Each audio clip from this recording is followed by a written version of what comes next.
നിങ്ങളുടെ favourite shows ഇനി ഒരിക്കലും മിസ്സാവില്ല. ഇപ്പോൾ C5 കാണും നിങ്ങളുടെ ഫേവറേറ്റ് ഷോസ് തികച്ചും സൗജന്യമായി. വർഷാനി ഇപ്പൊ വിക്കടങ്കറിന്റെ വീട്ടിൽ എത്തിക്കാണോ? അവരിപ്പൊ എത്തിക്കാണോ? ഇനി വർഷാന്റെ എന്നാ വന്ദനമ്മേ വരിക? പറ.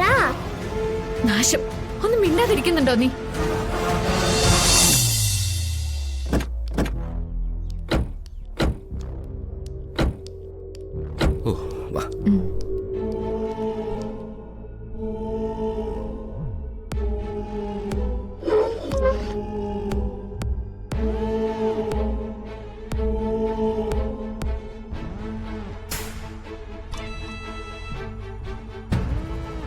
കൊള്ളാം.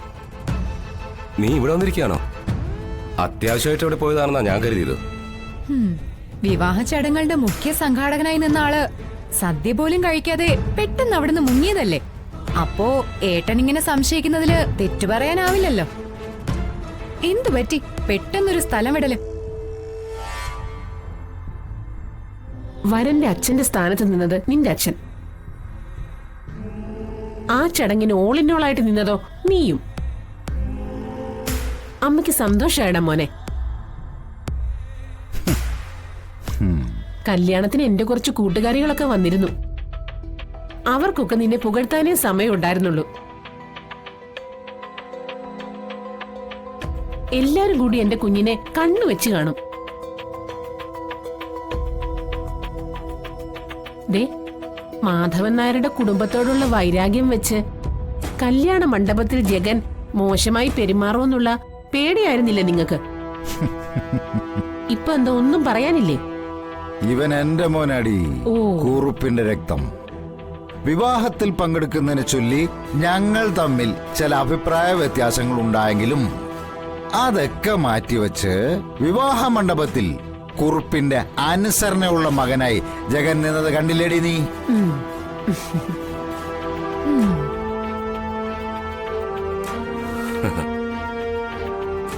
എന്റെ മകനെ ഓർത്ത് അഭിമാനം തോന്നി എനിക്ക്. മനസ്സില്ലാ മനസ്സോടെ ആണെങ്കിലും അല്പസമയം വിക്രമിന്റെ അച്ഛന്റെ സ്ഥാനത്ത് നിന്ന് മെനക്കെടേണ്ടി വന്നു. പക്ഷേ ആ മെനക്കേട് ഭാവിയിൽ വലിയ നേട്ടങ്ങളാണ് നമുക്ക് കൊണ്ടുവരാൻ പോകുന്നത്. അതിന്റെ പ്രധാന കണ്ണിയായി പ്രവർത്തിച്ചത് എന്റെ മകൻ ജഗനും. സമ്മതിച്ചിരിക്കുന്നടാ നിന്നെ.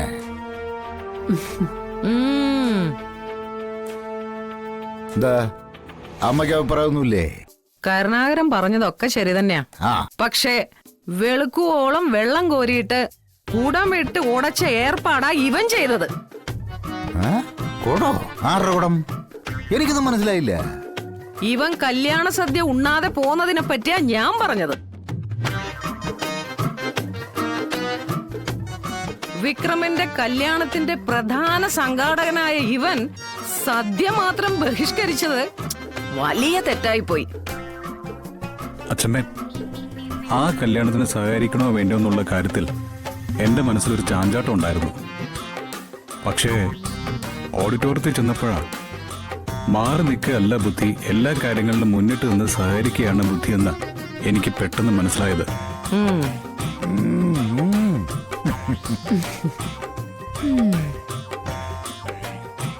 അതുകൊണ്ടാണ് ആത്മാർത്ഥതയുള്ളൊരു ദേഹണ്ണക്കാരന്റെ വേഷം ഞാൻ കെട്ടിയത്. മനസ്സിലായോ? അതാണ് സമയവും സന്ദർഭവും നോക്കി പ്രവർത്തിക്കുകയാണ് ഒരു രാഷ്ട്രീയക്കാരന്റെ മിടുക്ക്. അല്ലാതെ ഹലോ 5 തരം പായസം കൂട്ടി ഞണ്ടുന്നതിലല്ല ഓരോരുത്തരുടെയും മിടുക്ക്. മനസ്സിലായോ? കഷ്ടം. എന്റെ അച്ഛമ്മേ, വയസ്സും പ്രായമൊക്കെ കൂടി ഓർമ്മശക്തിയും ക്ഷയിച്ചു. ഇനി ഒന്നിലും ഇടപെടാതെ അടങ്ങി ഒതുങ്ങി കഴിയണമെന്നാ അച്ഛനീ പറഞ്ഞിട്ട് പോയത്. അങ്ങനെ ഓരോരോ അടവുകൾ ഇറക്കിയിട്ട് ഭവാനിയെ ഒതുക്കാൻ നോക്കണ്ട. അങ്ങനെ അടുത്ത കാലത്തൊന്നും ഭവാനി ഒതുങ്ങാനും പോകുന്നില്ല. നിഷേധികള്.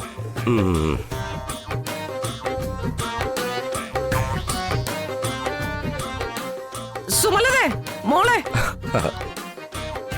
അല്ല ജഗ, ഞാനിപ്പോ വരാം. അവൻ പോയി. ഇവിടെ എല്ലാവർക്കും വട്ടായെന്നാ തോന്നുന്നത്. കല്യാണ മണ്ഡപത്തിൽ ജഗൻ ആത്മാർത്ഥതയുള്ള ദേഹണ്ണക്കാരന്റെ വേഷം കെട്ടിയതിന് പിന്നിലുള്ള രഹസ്യം ഇവിടെ ആർക്കും മനസ്സിലാവാത്തതാണോ അതോ മനസ്സിലായില്ലെന്ന് നടിക്കുന്നതാണോ? അവൻ അവിടെ ഓടിപ്പോന്നതിന്റെ കാര്യം ഈ വിദ്യക്ക് നന്നായിട്ട് അറിയാം.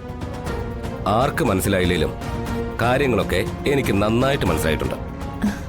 മാധവൻ നായരുടെ മകൾ വന്ദനയുടെ മനസ്സിൽ ഇടം പിടിക്കാൻ വേണ്ടി ജഗൻ കിട്ടിയ വേഷമായിരുന്നു അത്. മതി, എന്റെ ഭർത്താവിനെങ്കിലും അത് നന്നായി ബോധ്യപ്പെട്ടല്ലോ. ഇനി ആ ബന്ധത്തെക്കുറിച്ച് ചോദ്യം ചെയ്യാനോ പിന്തിരിപ്പിക്കാനോ നമ്മൾ അവസരം ഉണ്ടാക്കി കൊടുക്കരുത്. ശാപദോഷമുള്ള ആ വന്ദനയാണ് അവൻ സ്വന്തമാക്കാൻ ആഗ്രഹിക്കുന്നെങ്കിൽ അവൻ അവന്റെ വഴിയെ പൊക്കോട്ടെ. ആ വഴി അവന്റെ നാശത്തിലേക്കുള്ള വഴിയാ. അല്ല വിദ്യ, അത് ദേ സെന്റിമെന്റ്സ് ഒന്നും വേണ്ട. ജഗൻ നാശത്തിന്റെ പടുകുഴി പതിച്ചാലേ നമുക്ക് ഉയരത്തിലേക്ക് കയറ്റുള്ളൂ. ആ സത്യം നിങ്ങൾ മറക്കരുത്. ഇത്രയും കാലം പമ്പര വിട്ടിയായി ജഗന്റെ നിഴലായി നിങ്ങൾ പുറകെ നടന്നു. ഇനിയുള്ള കാലം ഒരു നിഴലായി പോലും ജഗൻ നിങ്ങളുടെ പിറകിലുണ്ടാവരുത്. ജിതേന്ദ്രനാണ് കരുണാകരക്കുറുപ്പിന്റെ പിൻഗാമി. അത് അരക്കിട്ട് ഉറപ്പിക്കാനുള്ള വഴികൾ നോക്കണം. ഇനി എനിക്ക് ചില കാര്യങ്ങൾ ചെയ്യാനുണ്ട്.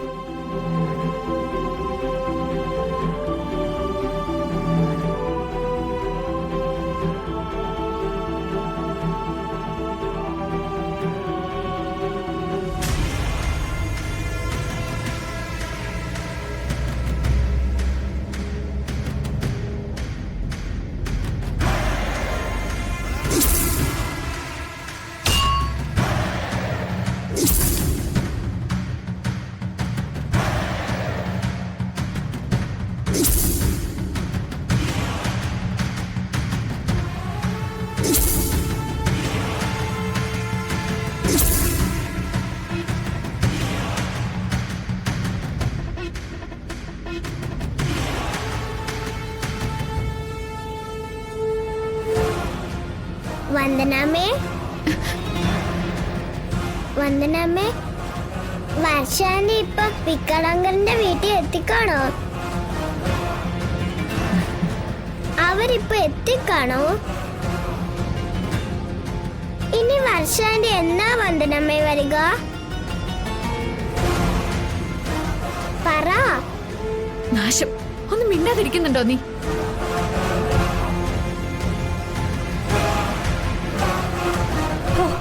ഇത്രയും ടേസ്റ്റ് ഉള്ളൊരു സദ്യ ഞാൻ ഇതുവരെ കഴിച്ചിട്ടില്ല.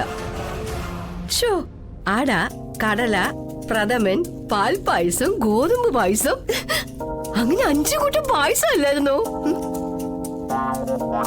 ഓ, പിന്നെ തൊടുകറികളുടെ എണ്ണം മൊത്തം ഞാൻ എണ്ണി നോക്കി അവിടെ ഇരുന്നു. 25 കൂട്ടം തൊടുകറികളുണ്ടായിരുന്നു. ഇത്രയും പൊടി പൊടിപ്പൻ സദ്യ ലോകത്തൊരിടത്തും ഉണ്ടായിട്ടില്ല. ഡൗൺലോഡ് ചെയ്യൂ C5 ആപ്പ്. കാണൂ എല്ലാ എപ്പിസോഡുകളും സൗജന്യമായി.